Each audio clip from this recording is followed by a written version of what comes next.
Yeah. And so I think that for me was like OnlyFans. I was like, oh, I'll do this on the side. Like, it'll just be extra money. A lot of girls in Scottsdale do it. Like, it's kind of the norm out here in the West. I don't know how people can cope right now having teenage and young daughters. What is this?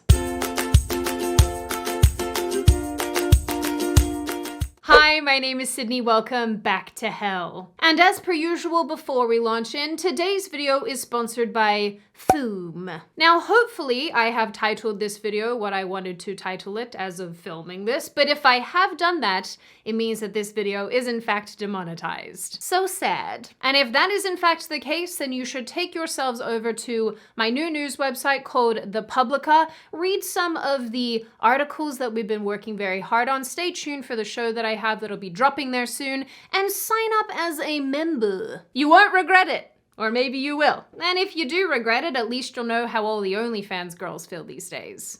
That was hard to say. But very smooth, and we're off to a rare and good start. So I've actually been lurking in the shadows of this topic for quite some time. I made a video a while back discussing the parasocial relationship between men who pay for OnlyFans and the women who produce the content. But I haven't ever really taken us down the road of exclusively looking at the women.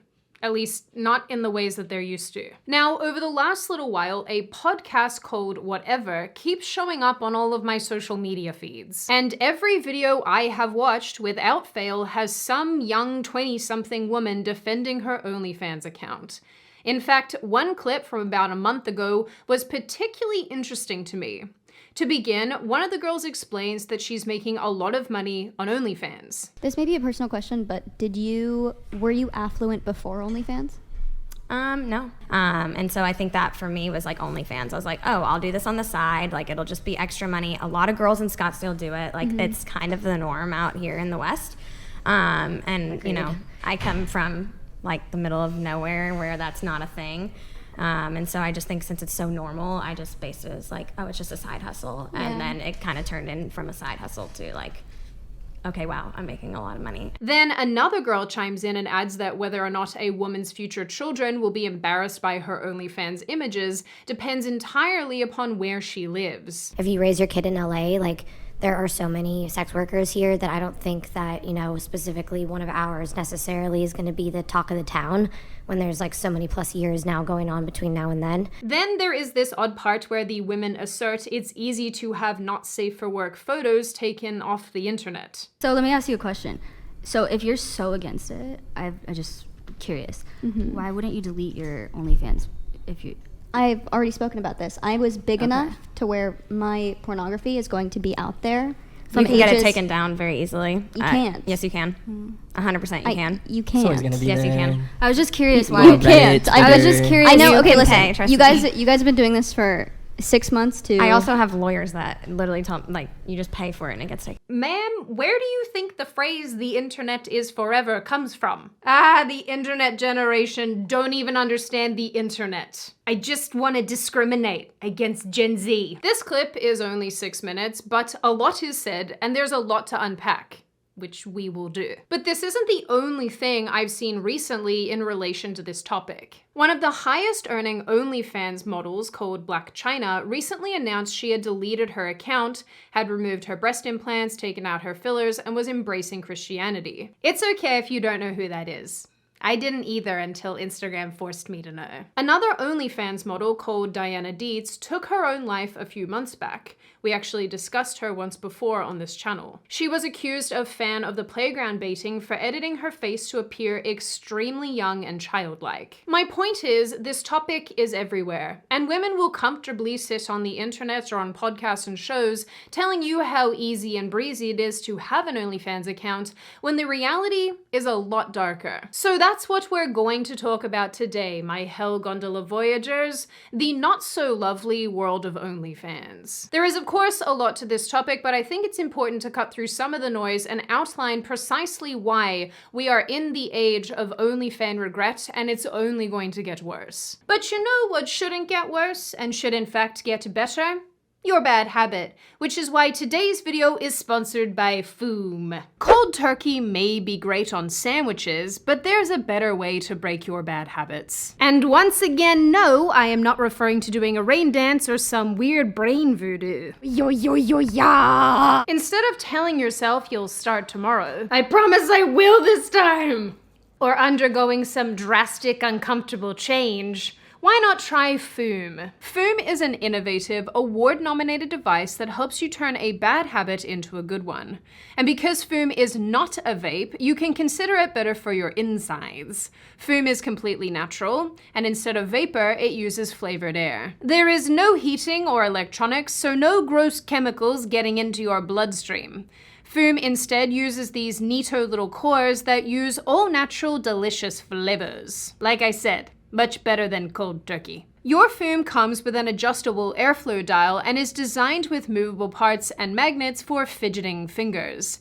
Gives your hands something to do, which is helpful for anxiety and de-stressing while you break that bad habit. Foom has helped thousands of people, so if that sounds good to you, then click the link in the description or head over to tryfoom.com/Sydney or scan the QR code on screen. And of course, use code Sydney for 10% off when you buy a journey pack. In early 2020, a post by a woman apparently named Sarvani went viral. She tweeted that because of OnlyFans, she'd been able to buy her dream home. With a little digging, it turned out that Sarvani had made her OnlyFans account only a month before, in March. By April, she was claiming she'd made enough to purchase a whole house. This tweet went viral at the beginning of the pandemic. People were experiencing mass lockdowns, restrictions, and loss of income. In fact, before the pandemic, most people likely hadn't ever heard of OnlyFans before, and hadn't even contemplated selling intimate images online. While OnlyFans was founded in 2016, this was the period of time that the platform started to balloon. From March to April of 2020, around the same time that Sarvani was making her posts, the site grew by 75%. OnlyFans CEO Tim Stokely said that they were seeing about 200,000 new users every 24 hours, 7,000 to 8,000 of which were signing up as creators. I feel like there's a joke to be made here about how the government created sex workers. Something, we're all getting fucked. So we have to assume that seeing a tweet like Sarvani's only convinced people further that OnlyFans was a viable way to make a stack of cash fast. This message was only driven home harder by major celebrities. In April 2020, the site got a shout out from Beyoncé in a remix of the song Savage, which I will never listen to. By August, actress Bella Thorne had made an account. Shortly after announcing, she reportedly crashed the site from the number of people attempting to sign up. Dr. Philchild, Bad Baby, the one who says, "Cash me outside." Yeah, her. She joined a year later in 2021 on the day she turned 18. She reportedly made $1 million in 24 hours after her account went live. Which is, weird. That is weird. I will never not think that's weird. Sorry. Since then, countless celebrities and internet personalities have joined OnlyFans. It actually appears to be remarkably common to do so. And yes, those of you who are sticklers for accuracy, OnlyFans is not only not safe for work content, you can put other things on the site, like baking. What are you? An idiot sandwich. However, the OnlyFans stars gaining the most attention are women who make an eye-watering amount of money on the site posting nudies. It's hard to imagine that other ladies wouldn't look at this and think, hey, that could be me. And why wouldn't they? Apparently this OnlyFans luck isn't exclusive to celebrities. It can happen to anyone. Except, and unfortunately, in the vast majority of cases, it doesn't play out like that. Remember our friend Sarvani's viral tweet? Well, her OnlyFans exit message was posted less than a year later. She said that she took her OnlyFans money and started a business. And thus, her OnlyFans account was no more. In the photo she posted, you can see the amount she made was just under $78,000. Which, I don't know, does not seem anywhere near enough to buy a house and start a business. Unless the business is basically you selling naked photos of yourself on the internet. Too soon. Got it. Now, $78,000 is certainly a decent sum of money, but it isn't the hundreds of thousands most people would assume this woman made. And you're probably wondering why I bring this up. It's because OnlyFans feels like something akin to a pyramid scheme. And posts like Sarvani's, which very well could have been paid for by the company itself, only serve to get women in the door with the promise of making their own boatload of cash. In the years since, in the many articles we've seen with similar claims about young women buying luxury items because of OnlyFans, how many of these stories are actually true? How many of these women actually made bank? The problem is the platform doesn't actually function that way at all. For starters, the majority of OnlyFans creators are women, and the majority of content on the site is considered not safe for work. But rather than making hundreds of thousands of dollars, the average OnlyFans creator makes less than $180 per month, a pretty far cry from being enough to buy a house. And more than that, the top 1% of earners make 33% of all revenue earned on the site, and the top 10% earn almost 75% of all money made. So the reality is, when it all shakes out, you're not gonna Bella Thorne yourself out of poverty. Spare change. What's arguably worse about all of this, although all of it is quite bad on its own, is that the website is sold as a place where an individual can be the ultimate self-employed business person. Post intimate images, get paid, profit. It sounds great. Until it's not. And until you have to take a quick trip into the IRS wants to take most of your money. Remember when the whatever podcast girls claimed the internet is in fact not forever? Well, it turns out that OnlyFans seems to be under the same illusion. And yes, the site itself does offer a degree of safety. And when I say safety, I mean physical safety, in the sense that you can take a picture, post it online, and then you don't have to go into, like, I don't know, some guy's dingy flat, or have to walk the streets like a woman of the night and potentially get murdered by a Jack the Ripper type. But OnlyFans also offers some degree of online protection in the event that your not safe for work content is leaked to other websites. Which it's going to be. I mean, like... Have we learned nothing? This protection is, of course, and I'm sorry to say, completely rubbish in practice. And actually, more than that, it's an impossible task, because the internet is still forever. Now, of course, you're likely all aware that OnlyFans content rapidly makes its way onto other prawn sites. And if you don't know that, I applaud you. And while OnlyFans can request the content be removed using DMCAs, it's never really gone.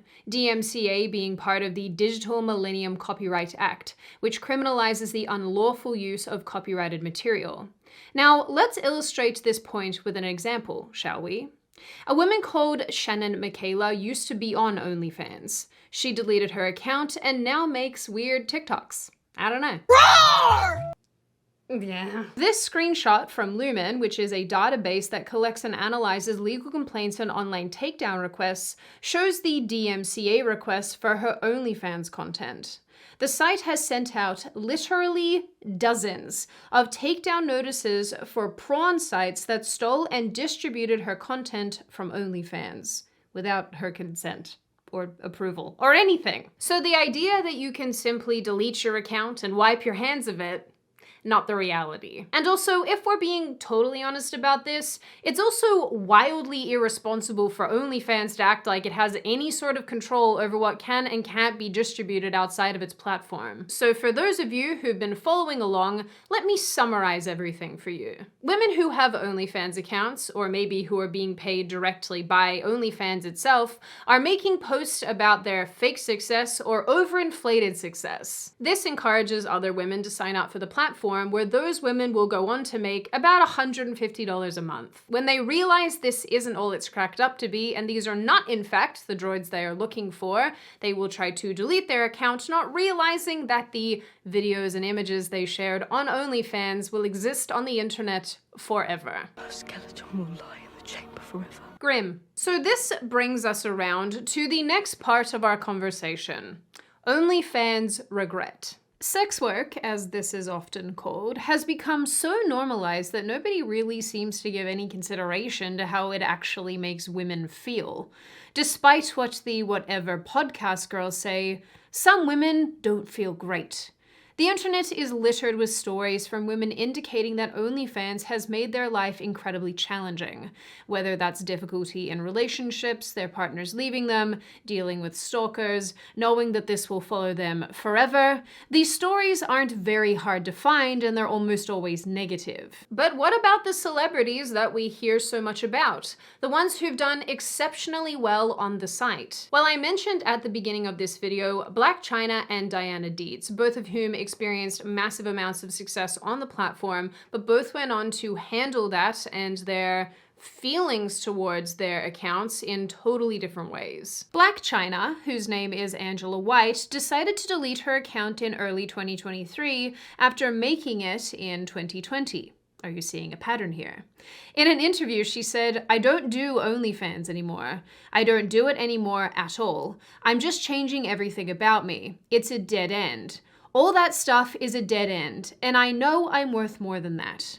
Since, she has removed her breast implants, other body and face modifications, gotten a demonic tattoo removed, and has since reinvested in religion. In another interview, White said that God would not want her to do OnlyFans, and it is degrading. Her story is a reasonably positive one. Diana Dietz, on the other hand, is much less so. I've actually made a video discussing Dietz on this channel before. She would edit her face to appear considerably younger while still showing her adult figure in, the usual poses. She joined OnlyFans sometime in 2019 or 2020 and started morphing her images as a way to both protect her real identity and put her digital art skills to work. In a short space of time, she grew from 700,000 followers on Instagram to over 3 million. And soon she amassed over 10,000 paying subscribers on OnlyFans, paying approximately $10 a month. In October 2020, some people began posting on Reddit about how Dietz had certainly and clearly used digital editing to restyle her face to look prepubescent. This is something that she categorically denied in later interviews, but come on. Look at this, come on. In early 2021, popular TikToker Becca Day posted a video eviscerating Dietz for modifying her features to look like a young teenager and accusing her of pandering to fans of the playground. A short time later, in February 2023, Dietz took her own life after falling into a deep depression related to her OnlyFans content. Friends say the model had been depressed over the backlash and criticism some of her photos triggered, particularly those saying that she was baiting fans of the playground. Interestingly, depressingly, when I was looking into this topic, an anti-prawn advocate called Kate Oseen accused Dietz of grooming and catfishing underage women on social media as part of a scheme to get them to join OnlyFans. And it comes full circle. Pyramid-like scheme. Did I not tell you? Did I not tell you? Something else that I think is worth noting is that OnlyFans, as a general rule, takes 20% of all subscriptions, meaning that in Dietz's case, OnlyFans was taking $2 per subscriber. So if we are to run on the assumption that Dietz was actually fan of the playground baiting, that means that OnlyFans was actively profiting off of that. Now, at the end of the day, it is up to the individual to assess the risks that come with doing things like this. And cam girls, whether people like it or not, have existed since the early days of the internet, so this entire enterprise was bound to grow. And of course, there is a lot more to this topic, but we are going to save that for another day. Overall, I want to highlight that OnlyFans cropped up at a very unique point in time, where not only did real-world conditions enable it to become part of public consciousness, but so did the particular discourse surrounding sex work and choice feminism